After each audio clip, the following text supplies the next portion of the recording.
अस्सलाम वालेकुम दोस्तों, हमारी गुड़िया रानी आ गई है माशाल्लाह। मोहम्मद रिजवान की बेटी, मोहम्मद मक्की की भतीजी। कैसे लग रही है आपको हमारी गुड़िया रानी? माशाल्लाह माशाल्लाह माशाल्लाह।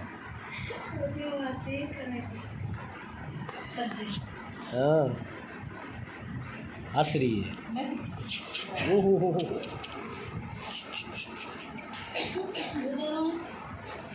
हमारी परी अच्छी लगे तो लाइक करें, हमारे चैनल को सब्सक्राइब भी करें और शेयर भी करें।